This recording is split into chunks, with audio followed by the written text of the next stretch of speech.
Welcome back everyone, thanks for tuning in again. Welcome to your old subs, welcome to your new subs. If you're not subbed, click sub. Yeah, massive thanks actually to all you new subs. We've had like 1,000 subs in the past couple of weeks. So welcome everyone to the channel. And sorry, it feels like a bit of a boring video today in comparison to like my last one. I really need to service my headset, and I know you guys like these maintenance videos, so sorry if you're not into this, and apologies, there will be some more fun stuff coming up soon. I will update you on more of my Movember plans as I service my headset, but I figured I might as well just talk you through it because it's a really simple thing. It can save you loads of money, and quite often if you have weird knocking, tapping noises coming from your bike, it can quite often be just your headset. So I'm not putting new bearings in or anything like that. I'm just going to take it apart, give all the old bearings a clean, re-grease it, put it back together and tell you about the horrible thing I've got planned. Eek! Right, let's crack on. Right, so all you need really for this is like probably a couple of Allen keys. I only need one because all my bolts are 4mm, some grease and a rag. And maybe some WD-40 to give it a good clean and get all the old grease out. Right, let me bring you in so you can actually see what I'm doing. Right, so the first thing I will actually say is you probably want to take your front wheel off. It does make it a lot easier because you are going to take your fork out and everything out. So remove your front wheel. I've actually forgot to do that, so I'm actually expecting my headset to be proper grimy. So what you do is you have this top cap here. So basically what you want to do is you want to remove the top cap. Take this off. Right, so you guys see that I ride in such awful weather all the time. I've got a feeling my bearings are going to be in an awful state. So I tried to turn my handlebars the other day and they were really stiff to turn. And that's when I kind of knew that I should actually probably put a new headset in, but I don't have one, so I'm just going to save the old one. That's the plan anyway.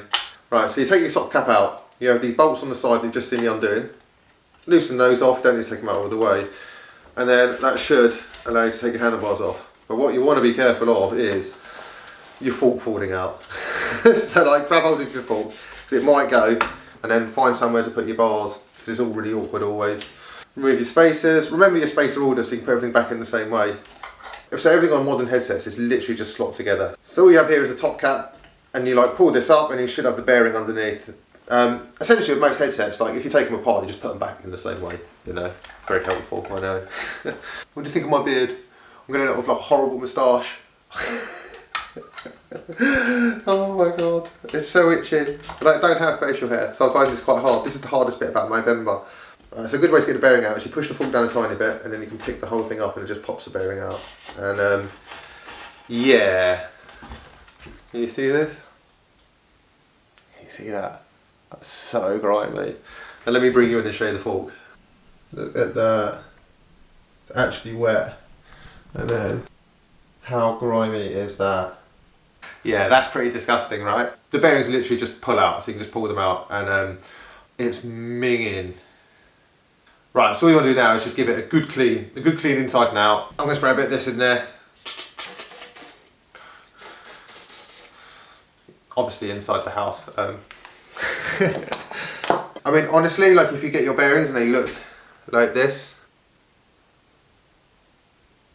I mean, it might be time for new ones. But I'm going to salvage them, I'm going to do the best I can with them. I'm going to give this a clean and tell you about some stuff I've got coming up. Massive thanks actually to all of you for all your nice comments on my last vlog. It was really kind of you. You're all lovely. But you know that already. Everesting, that's what I want to talk about. So, I kind of feel with like this whole lockdown and yeah, like I had some plans. I wanted to do some bikepacking or some overnight stuff and clearly that's not going to be possible. So, Everesting. Should I Everest? So I've been chatting to you about it, I've chatted to everyone about it. Might do it on this bike, might try it on my fixed gear, but like I don't honestly think I can do it.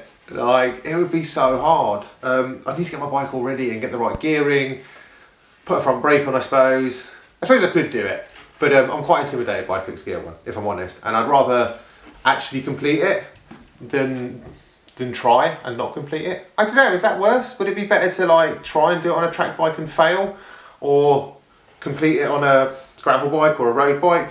I'm assuming that I'll complete it here. Like, I mean, it's quite a feat, right? It's like 8,000 meters of climbing, which is insane. But yeah, let me know down below.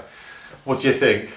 Attempts on a track bike that I might actually not be able to do, or stick to the old faithful gravel bike and go and find a nice gravel climb and ride up and down it repetitively for a very long time. Right, this is looking nice and clean now. So I'm going to clean the bearings up, put it all back together and, well, get ready to ride it, I guess.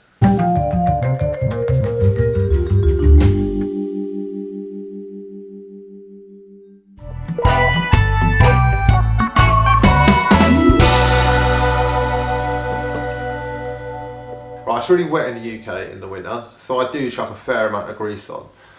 You can see on the bearings actually where the water collects and on the steerer tube.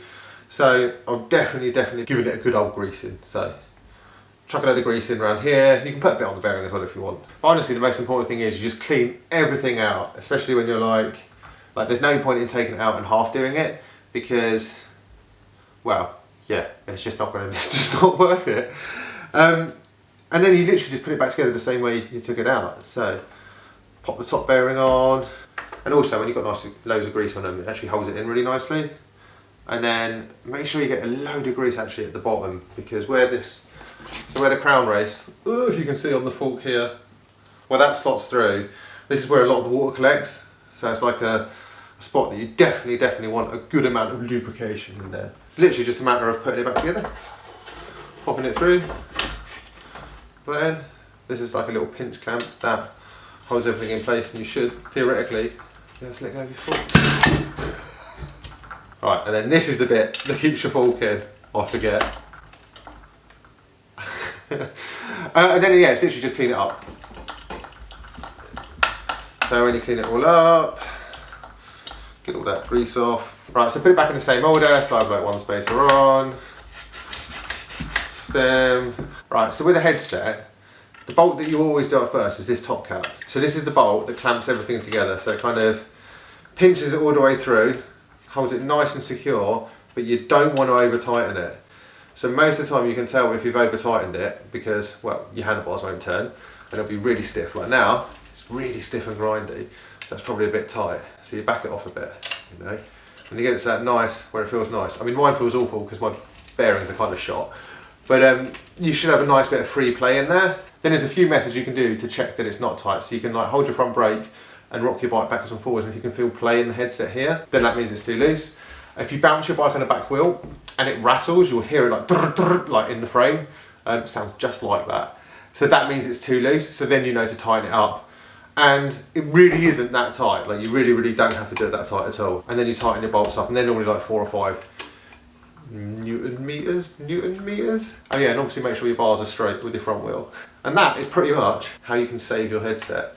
You know, I mean, my headset probably does need changing, but realistically it still moves. When I'm riding in the rain and the grit, I'm not going to notice it. There's nothing on there that's going to rub through the frame or damage the frame, so that's fine. So I've cleaned that all up, and there's loads of grease on there. So I hope that helps you out, and you know, give yours a go, and it saves you money. Do let me know down below about, yeah, this Everesting thing. Eek.